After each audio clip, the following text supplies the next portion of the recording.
Assalamualaikum warahmatullahi wabarakatuh. Jumpa kembali dengan saya, penjual kerupuk tunanetra yang biasa beraktivitas di seputaran Jalan Ciditiro, Sumberjo, Gemiling.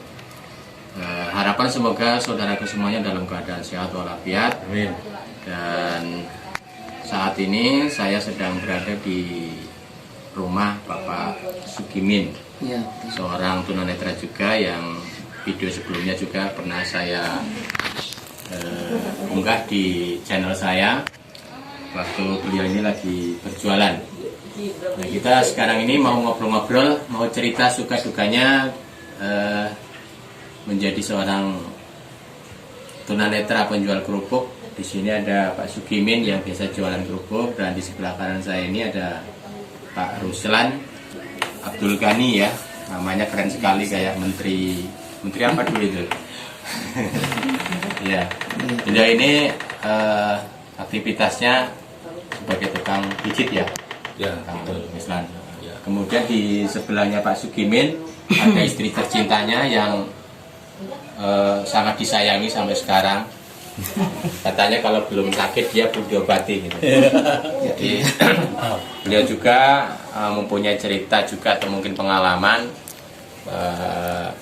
Ibu Sopiah namanya, ya. Ibu Sopiah ini adalah seorang tunanetra yang dulu pernah ikut lomba-lomba MTQ, ya, Kiro, ya, tilawah. Lomba tilawah. Nanti kita akan tanya-tanya, mungkin bisa menjadi satu pengetahuan untuk saudara-saudara semuanya. Yang pertama saya tanya dulu sama Pak Ruslan. Pak Ruslan, sehat ya Pak Ruslan, ya? Ya, alhamdulillah sehat. Berkat doa-doa sampean ya sehat. Profesinya Pak Ruslan apa tadi? Tukang pijit, ya? Saya masih tetap jadi tukang pijit. Usianya sekarang berapa Pak Ruslan? Udah lumayan. Lumayan muda atau lumayan tua? Lumayan tua. Lumayan tua.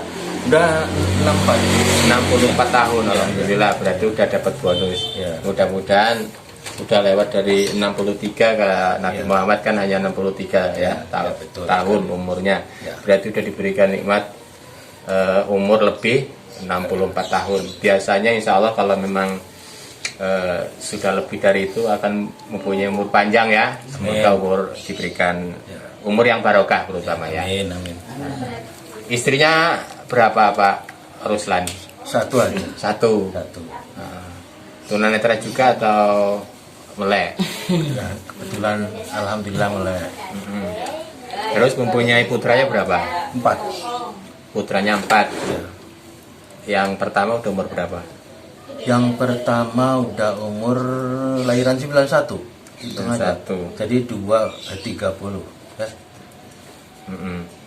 Ya kurang lebih itulah, ya. 91 ya. 91. Berarti udah ada 30-an, ya. Nah, itu. Jadi 4, yang paling bungsu umur berapa? Yang paling bungsu umur 2004, sekarang berarti 18 ya? 2004, ya. Ya. Ya kurang lebih. Ya. Jadi selama ini untuk mencukupi kebutuhan keluarga, aktivitasnya sebagai tukang pijit, ya Pak Ruslan, ya. Ya. Terus istrinya usahanya apa? Alhamdulillah jualan kecil-kecilan ya. Jualan kecil-kecilan, satu untungnya gede. Ya alhamdulillah ya.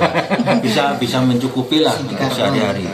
Jualan kecil tapi untungnya gede, itu yang paling penting. Itu. Jadi secara jujur ya, ini saya cerita padanya. Kalau saya tidak tertolong sama jualan istri saya ini, saya nggak bisa ngomong. Alhamdulillah saya sangat bersyukur sekali sama istri saya ini bisa ya katakanlah jadi uang pokok malah. Iya. Jadi malah yang jadi tulang punggungnya, yang pokok maksudnya, yang jadi ini ibunya malah, Ibu ya. malah, iya. Jadi sampean ini hanya Iya. pendukungnya Pendukung. atau kendalanya apa kok bisa seperti itu Pak Ruslan? Kendalanya memang dari masukan ini sangat minim sekali. Mulai dari pandemi ini yang kemarin itu sangat berkurang sekali, per hari-harinya itu nggak bisa bisa dihitung sehari satu. Sehari satu. Nah, Semenjak sekarang ini atau pas waktu pandemi? waktu pandemi, kalau yang sekarang ini malah justru lebih parah. Iya. Ya memang terkendala sekarang ini kondisi mungkin perekonomian di Indonesia juga mungkin belum stabil ya. Iya. Jadi kayaknya memang yang mengalami sulit untuk mencari nafkah adalah bukan hanya kalangan para disabilitas, juga dari kalangan yang lain pun banyak yang mengeluh. Apalagi sekarang sembako sayuran pun sekarang mahal, Pak. Jadi ya itu luar biasa. Yang penting kita tetap ikhtiar berusaha gitu ya. Terus suka dukanya menjadi tukang pijit seperti apa, Pak Ruslan? Kalau dibilang suka duka, tapi kayaknya banyak dukanya loh. Duh, banyak dukanya. Iya. Soalnya kan sekarang ini ya ini saya ceritakan apa adanya. Saya dengar informasi memang tukang pijit ini sekarang banyak saingan. Saingan bukan saingan orang sekawan, bukan orang yang sehat-sehat. Ya, jadi secara jujur ini ngomong memang ada yang cerita di rumah banyak saingan pijit itu. Jadi sesuai dengan perkembangan teknologi itu mungkin para tunanetra ini juga mengalami sedikit demi sedikit tergusur atau tersingkir dengan perkembangan teknologi. Jadi mereka itu mungkin kayaknya terisolasi lah. lebih ini ya, karena semuanya juga tunanetra ini nggak semuanya menguasai teknologi, tapi walaupun sebagian besar mereka nggak buta teknologi ya. Sebagian besar juga mengerti, bisa menggunakan perangkat Android yang layar sentuh pun dari teman-teman tunanetra ini banyak yang bisa menggunakannya ya. Jadi memang seperti itu ya. Ya terima kasih Pak Ruslan ya. Mudah-mudahan sehat selalu dan keluarga diberikan keberkahan, anak-anaknya menjadi orang yang sukses. Biarkan mungkin kita dalam keadaan seperti ini tidak menutup kemungkinan kedepannya anak-anak kita yang bisa mengangkat derajat orang tuanya. Ya, saya beralih ke Mas Sugimin. Mas Sugimin, apa kabar Mas Sugimin? Alhamdulillah sehat hari ini. Hari ini sehat. Hari kemarin enggak? Karena kemarin tuh ya ada sakit gigi, ada turun-turunnya juga kumat. Jadi kadang ya sakit perut, kadang sakit kepala. Jadi yang namanya sakit itu kadang-kadang silih berganti. Cuman ya sakit itu kalau sudah berlalu ya saya bisa untuk beraktivitas sebisa-bisa saya gitu. Nah, kendalanya kok penyakitnya rombongan ya Pak? Rombongan gitu. Wah. Iya, ada sakit gigi, ada sakit tulang sekarang malah karena saya yang sebelah kanan ini tulangnya ini kalau diangkat itu sakit juga ini. Pak Sugimin usianya berapa sekarang Pak Sugimin? Kalau usia saya sih ya mungkin sudah tua juga ya. Ya dari tahun 71 sampai sekarang saya nggak bisa ngitungnya. Yang jelas saya sudah punya cucung juga sekarang ini. Sudah punya cucung. Tapi kok masih kecil ya Pak Sugimin? Masih kelihatan muda. Kalau muda sih enggak ya, jelas sudah kelihatan tua. Cuman kecil ini memang dari pembawaannya, dari lahir itu sudah takdirnya. Sudah takdir dari ilahi sehingga ya beginilah keadaan saya itu kecil badannya. Ya, tapi di sisi Allah itu bukan dilihat dari kecil besarnya manusia, tapi dari hatinya ya gitu ya Pak Sugimin ya. Nah, mudah-mudahan walaupun kecil hatinya tapi besar hatinya. Besar menerima apapun keadaannya, besar menerima kondisi yang memang harus kita terima kan? Iya betul. Aktivitasnya Pak Sugimin apa Pak Sugimin? Aktivitas saya sudah berapa tahun ini saya tuh cuman ya jualan kerupuk lah pokoknya gitu. Jualan kerupuk setiap hari itu? Ya hampir setiap hari. Ya bisa dikatakan setiap hari karena ya itulah pagi berangkat jam 8 atau jam setengah 9, nanti pulang jam setengah 12 atau lebih. Itu sekali bawa dagangannya berapa bungkus? Saya nggak banyak, paling bawa cuma 20 biji pagi segitu. Nanti sore habis ngasar saya keluar, kalau memang nggak ada kendala saya keluar. Ya nerusin yang pagi itu belum habis, sorenya saya bawa lagi, saya tambah lagi. Jadi ya nggak lebih dari 20 bungkus itu satu hari. Iya. Kenapa membawanya nggak banyak, Pak? Gimana ya, konsumennya itu jarang banget. Kadang cuman banyak yang rame orang lewat, tapi pembelinya ya saya jarang, tunggu-tunggu kok nggak ada yang beli, padahal ya rame banget yang lewat. Gitu. Kalau pas nasibnya bagus ya kadang bisa sekali jual bisa 10 biji, bisa kadang pernah juga habis, tapi jarang banget yang namanya habis. Keseringan ya cuman berapa biji kejual sore, pagi segitu, sore juga kadang-kadang ya sama gitu.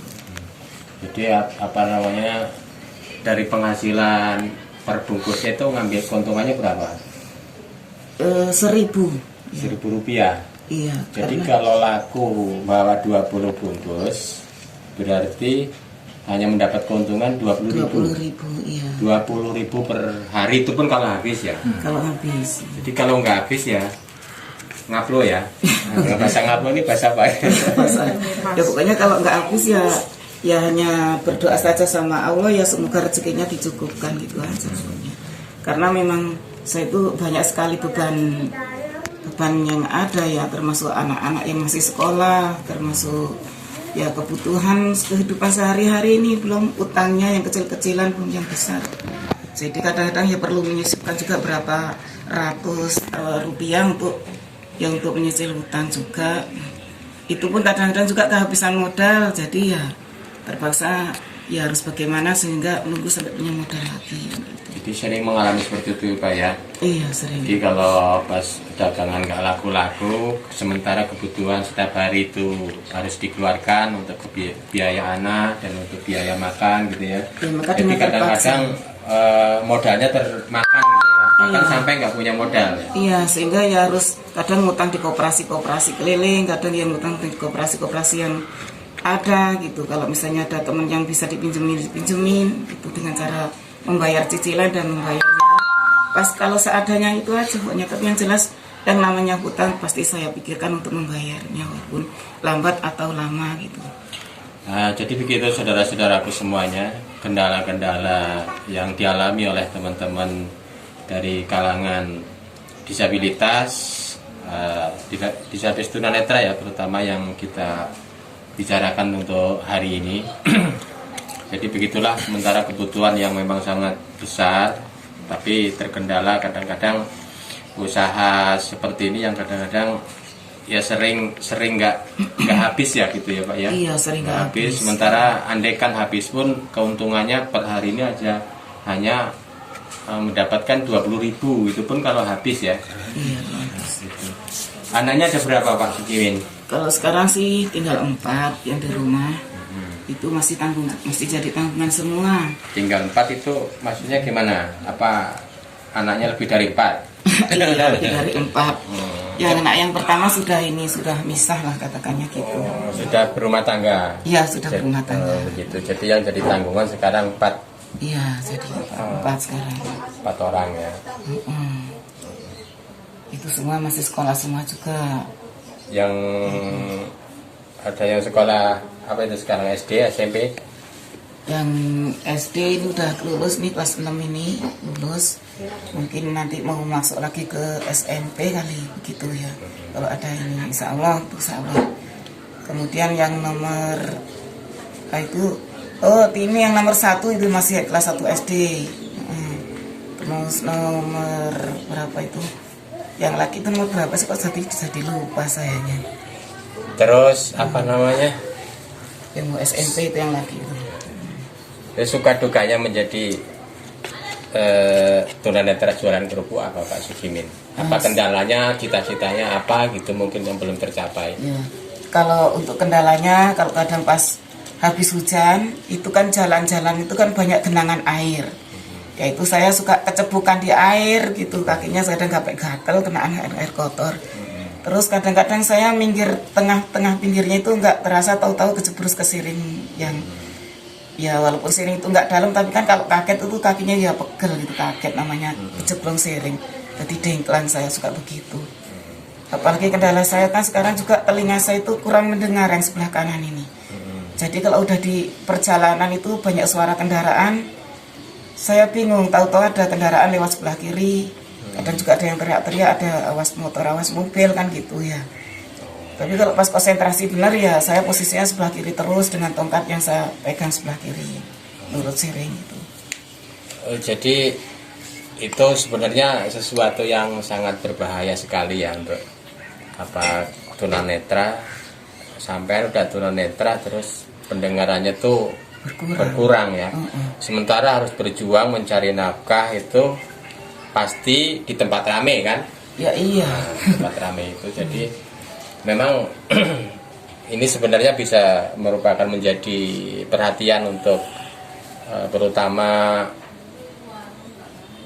instansi yang terkait lah ya, yang bisa mungkin menangani hal-hal seperti ini supaya bisa memperkecil risiko bahaya di jalanan kayak Pak Sugimin diantaranya yang jualan kerupuk keliling dengan kendala selain tunanetra juga beliau ini juga pendengarannya kurang, itu sungguh sangat bahaya sebenarnya ya.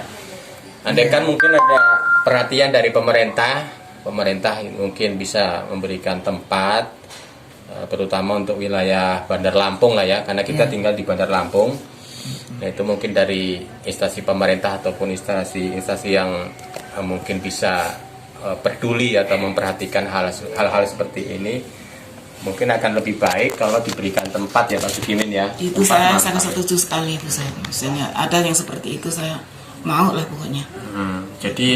Jadi kalau mau dagang kan nggak perlu keliling lagi, tapi udah mempunyai pangkalan sendiri, mangkal gitu ya. Jadi itu nggak menanggung resiko yang berat gitu. Iya. Karena memang yang diandalkan tunanetra ini kan pendengaran. Mas, saya pendengarannya berkurang. Iya. Kalau pas ngomong posisinya begini ya, iya jelas kedengarannya. Tapi kalau sudah posisi rame, cuman kedengaran suaranya aja, tapi kata-katanya nggak jelas gitu aja. Jadi kadang bingung, ada yang manggil kayak enggak, benar-benar dipanggil orang, tapi saya enggak tahu kalau itu orang manggil saya. Ternyata kalau orangnya itu sudah dekat baru memang benar saya dipanggil. Ya, jadi gitu saudara-saudaraku semuanya, sudah kita dengar keluhan atau cerita dari Pak Sugimin, suka dukanya menjadi seorang tunanetra jualan kerupuk. Jadi udah kita dengar dari jualannya membawa 20 biji, karena bawanya nggak banyak bukan karena istilahnya ini ya, karena memang walaupun bawa banyak pun memang pembelinya belum ini ya, saya bawa segitu pun belum tentu habis kan ya. Iya, belum tentu habis. Nah, itu pun kalau habis hanya dari 20 bungkus itu bisa mendapat keuntungan hanya 20.000. Sementara kebutuhan hidup ini saya kira dengan biaya segitu itu tidak mencukupi. Tapi karena keadilan Allah itulah mungkin rezeki dari mana aja ya Pak Sugimin ya. Insyaallah, amin. Nah, itu. Jadi mudah-mudahan ini jadi merupakan bisa jadi perhatian, ada yang peduli dengan keadaan teman-teman tunanetra ini, bukan hanya Bapak Sugimin, tapi mungkin masih banyak teman-teman lain yang memang perlu perhatian untuk kehidupan mereka yang mungkin banyak tidak tersentuh atau tidak diketahui. Baik saudara-saudaraku semuanya, tadi kita udah ajak ngobrol Pak Ruslan sebagai tukang pijit dan juga Pak Sugimin sebagai tukang jualan kerupuk keliling. Saat ini saya akan ngobrol juga dengan istrinya Pak Sugimin, namanya Ibu siapa Bu? Ibu Sophia. Ibu Sophia. Ibu Sophia ini adalah istri dari Bapak Sugimin yang dulu juga pernah menjuarai tilawah atau kiro ya, lomba kiro ya. Bisa cerita Pak Bu Sophia mungkin pengalaman atau prestasi yang sudah pernah dicapai di dunia tarik suara ngaji ya, alam ilahi. Silakan. Iya, dulu pada awal saya mau ikut lomba di MTQ itu, pada awalnya itu tahun 2008. Itu dulunya saya itu ya masih nol, masih belum bisa sama sekali. Memang sih sebenarnya kalau ini udah ada dasarnya, cuman karena memang belum ada pembimbingnya dulu kan. Nah, terus pertama saya mau ikut itu saya mau ikut di Lampung Barat, di Liwa, Lampung Barat. Itu pertama kali saya mengikuti, dan proses pembelajarannya itu ya dari nol selama 6 bulan mungkin saya itu belajar sambil sekalian ikut lomba. Ya begitulah namanya kita itu belum berpengalaman sedikit pun, ya seperti orang yang gimana gitulah. Soalnya kan belum bisa apa-apa, sedangkan saingannya sangat banyak. Jadi saya ikutin aja lah sebisa-bisanya. Nah, alhamdulillah pertama kali saya ikut di Lampung Barat, saya ikut lomba di kecamatan. Alhamdulillah karena MTQ wanitanya itu cuma 1, Canet putrinya, ya udah saya diambil sebagai juara 1. Mungkin kalau ada peserta yang lainnya mungkin saya dapat nomor 3 lah, karena memang saya itu belum bisa, masih belajar. Jadi pertama kali ikut lomba MTQ itu tahun berapa? Tahun 2008. Tahun 2008 pertama kali lomba ya. Iya, terus menjuarai juara 1 karena pesertanya hanya 1 ya. Nah, alhamdulillah saya dibawalah ke provinsi. Waktu itu di Lampung Timur, di Sukadana, di Sukadana HAM. Alhamdulillah itu pesertanya ada 16 yang wanita. Kalau yang laki-lakinya ya banyak. Nah, alhamdulillah saya dapat nomor 1. Itu saya sudah senang sekali, tapi ya saya ya masih sedih. Karena memang sedih. Sedihnya karena sebenarnya saya itu masih belum berpengalaman. Karena ternyata di sana-sana itu ada yang lebih bagus lagi. Nah, udah itu saya kan waktu itu ikut di Kafilah Lampung Barat. Nah, saya itu diambil alih oleh Bandar Lampung. Diambil alih untuk Bandar Lampung itu sampai sekarang. Cuman gara-gara pandemi kemarin ya agak terhambat. Jadi terhambat jadinya. Jadi sampai sekarang masih ya sebenarnya ngikuti lomba-lomba MTQ ya. Iya, cuman ya nggak tahu sekarang ini nggak ada kabar lagi apa saya masih diikutkan lagi apa enggak, karena memang ya begitulah persaingannya. Kalau misalnya ada yang lebih bagus lagi, mungkin mereka itu ya cari yang lebih bagus lagi, yang ini ditinggal tanpa kabar. Biasanya memang begitu. Prestasi yang paling tertinggi pernah menjuari di mana itu, Ibu Sophia? Yang paling tertinggi di mana ya? Pernah menjuarai juara 1? Saya pernah menjuarai juara 1 itu tahun di berapa itu? 2008 di Sukadana. Nah, terus tahun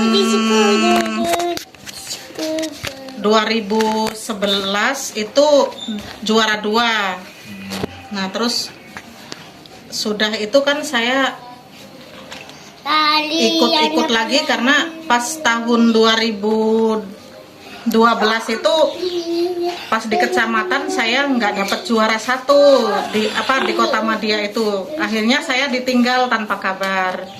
Nah, kemudian diambil lagi pas tahun 2013. Itu pun karena ada perubahan ini pemerintahan, aturan gitu. Aturan mah saya ikut lagi di provinsi, tapi gara-gara aturannya itu dirubah, kalau yang pernah menjuarai provinsi nggak boleh ikut lagi, jadi saya nggak jadi ikut. Ini belum pernah ngikuti ke tingkat nasional ya? Belum. Nah, terus saya ikut lagi tahun 2015 karena tahun 2014 itu saya punya anak bayi, jadi nggak bisa. Saya pas hamil itu sebenarnya saya dapat nomor 1 pas umur hamil 8 bulan itu. Cuman untuk kesananya saya kan nggak bisa ngikutin karena punya bayi. Terus ikut lagi tahun 2015 itu di Kota Metro. Itu saya alhamdulillah dapat nomor 1. Itu hadiahnya apa itu? Umroh apa haji biasanya? Umroh. Umroh. Iya. Nah, tapi berangkat umroh atau diambil berupa uang? Diambil berupa uang. Jadi alhamdulillah. Mm-mm. Jadi berkahnya dari bisa ngaji, membaca Al-Quran, dari situlah Allah memberikan rezeki ya. Iya. Sehingga sekarang ini udah rumah sendiri ya Mak Anu, Bu Sophia ya? Alhamdulillah sudah rumah sendiri. Alhamdulillah, karena masih banyak teman-teman yang seperti kita ini tunanetra yang masih kondisinya mengontrak ya.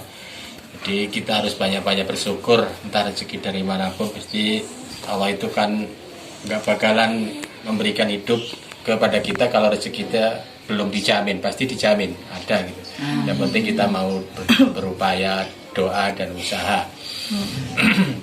Terima kasih Bu Sophia atas cerita pengalamannya, semoga menjadi motivasi juga untuk teman-teman yang lain, terutama untuk kalangan tunanetra, bahwa keadaan kondisi kita ini mempunyai kekurangan tapi bukan merupakan halangan untuk berkarya ya, untuk beraktivitas, berkarya dan menjadi manusia yang mandiri.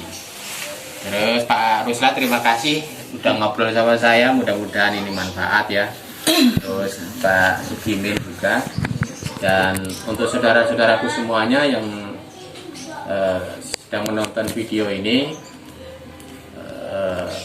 terus dukung channel ini. Channel ini memang saya sendiri sebagai boleh dikatakan mungkin kreator lah ya, tapi masih pelajaran ini, masih pemula YouTuber pemula, dengan dibantu oleh anak saya yang masih duduk di kelas 6 SD sebagai kameramen sekaligus merekam video ini.